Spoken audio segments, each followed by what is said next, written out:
Voici 6 choses qu'il faut arrêter de faire, si tu veux réussir dans la vie. Si tu savais le nombre de personnes qui te jalousent sans que tu ne le saches, tu ferais attention à ces conseils que je vais te partager.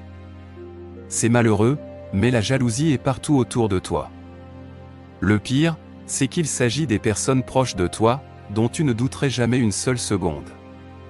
Ils sourient quand tu réussis, mais au fond d'eux, ils sont dégoûtés. Et ils donneraient tout pour être à ta place. Méfie-toi des apparences, car certains arrivent très bien à cacher leur jeu.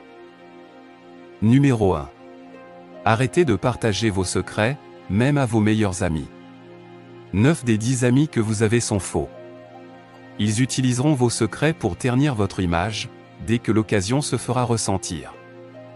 N'oubliez pas que, même les meilleurs amis peuvent trahir votre confiance et révéler vos secrets aux personnes qu'il ne fallait pas. Si vous partagez un secret avec un ami, il peut vous mettre sous pression, de manière à prendre une décision contraire à votre choix. Voilà pourquoi les grands savants ont toujours gardé le secret de leurs découvertes, et poursuivre leurs inventions en solo. Numéro 2. Arrêtez de partager vos projets avec les autres. Les gens veulent toujours avoir une longueur d'avance sur vous. Même s'ils ne vous le disent pas. Les gens sont jaloux par nature. Pour une raison ou une autre, ils trouveront toujours un moyen de saboter vos plans, de peur que vous n'alliez plus vite qu'eux. Si vous partagez un projet innovant et unique, il y a toujours un risque que quelqu'un d'autre le vole ou le copie. En partageant vos projets, vous pouvez involontairement donner des idées à d'autres personnes qui pourraient les utiliser à leur avantage. De plus, cela peut vous distraire de votre objectif principal. Vous pouvez être submergé par les commentaires et les suggestions des autres, et perdre votre vision originale. Numéro 3. Arrêtez de regretter le passé.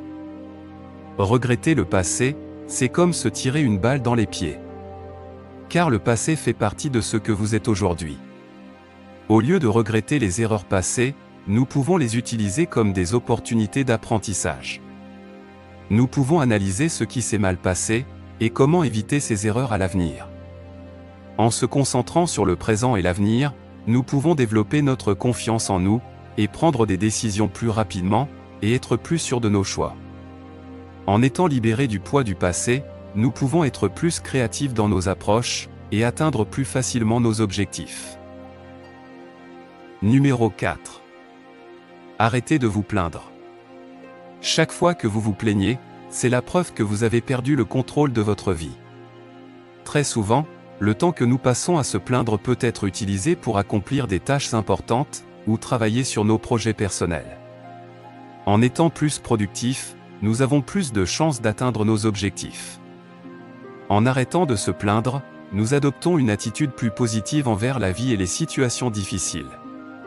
Cela nous permet également de rester motivés, et de persévérer dans nos efforts pour atteindre nos objectifs. Numéro 5. Arrêtez de partager vos échecs avec les autres.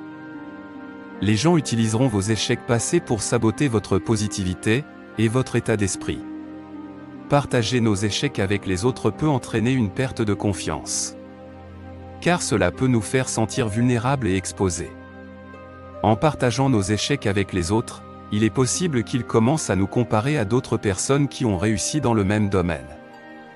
Ce qui peut influencer négativement notre état d'esprit. Cependant, il est important de noter que partager nos échecs avec les autres peut également être bénéfique. Car cela nous permet d'apprendre de nos erreurs, d'obtenir des conseils et des encouragements de la part des autres. Numéro 6. Arrêtez de partager vos faiblesses. Les gens utiliseront n'importe quoi pour vous faire trébucher, afin de pouvoir rire derrière votre dos. Ils utiliseront vos faiblesses contre vous, dès qu'ils en auront l'occasion. Certaines personnes peuvent utiliser vos faiblesses contre vous pour leur propre bénéfice.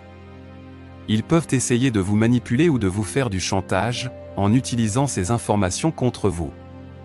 Si vous partagez vos faiblesses avec quelqu'un qui ne respecte pas votre vie privée, ou qui en parle à d'autres personnes, cela peut entraîner une perte de confiance envers cette personne et envers les autres en général. Lorsque vous partagez vos faiblesses avec les autres, il y a toujours un risque qu'ils vous jugent, ou vous critiquent.